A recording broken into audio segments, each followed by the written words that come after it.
Gaza sous tension. Hamas résiste malgré les frappes israéliennes. L'ombre d'une menace persistante plane depuis le cessez-le-feu.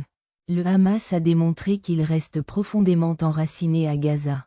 Malgré la promesse d'Israël de détruire le groupe militant, l'administration dirigée par le Hamas dans le territoire a rapidement rétabli des mesures de sécurité et commencé à restaurer les services de base dans certaines parties de l'enclave, largement réduite à un champ de ruines par l'offensive israélienne.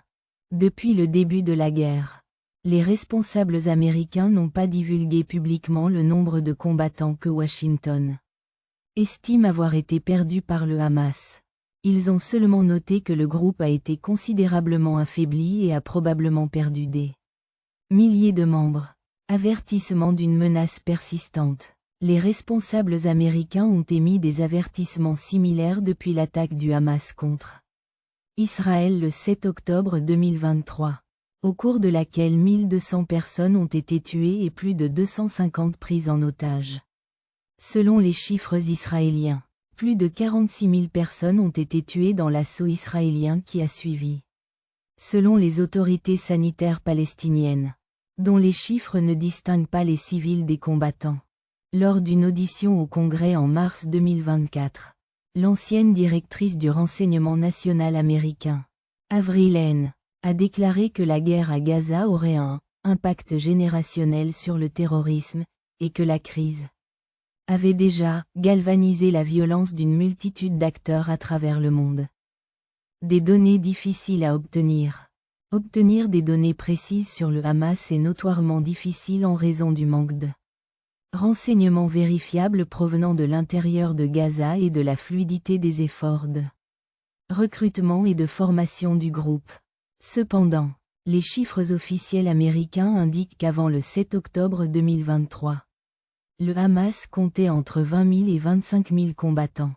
Interrogé mercredi sur les commentaires du secrétaire d'État américain Anthony Blinken, l'ambassadeur d'Israël à l'ONU, Danny Danon, a reconnu les efforts de recrutement du Hamas mais a minimisé la menace.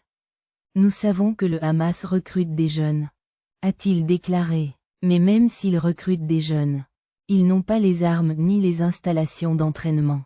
Donc, oui, vous pouvez inciter ces jeunes contre Israël. Mais ils ne peuvent pas devenir des terroristes, car vous ne pouvez pas les équiper d'armes ou de roquettes. Retrait partiel des troupes israéliennes. Suite au cessez-le-feu, les troupes israéliennes ont commencé à se retirer de certaines de leurs positions à l'intérieur de Gaza. La deuxième phase de l'accord de cessez-le-feu pourrait aboutir à une fin permanente des combats. Bien que les termes de cette phase restent à négocier. Dans son discours de démission mardi, le chef de l'armée israélienne, le lieutenant-général Herzi Halevi, a déclaré que le Hamas avait été gravement affaibli et que la plupart de ses commandants militaires avaient été tués. Cependant, il a souligné que le groupe n'avait pas été éliminé et que l'armée israélienne continuerait à se battre pour le démanteler davantage. La question épineuse de la gouvernance de Gaza. L'un des problèmes les plus complexes dans la négociation des prochaines phases est la gouvernance de l'après-guerre à Gaza. Certains responsables israéliens affirment qu'ils n'accepteront pas que le Hamas reste au pouvoir. Pour l'instant, le Hamas n'a pas cédé de terrain.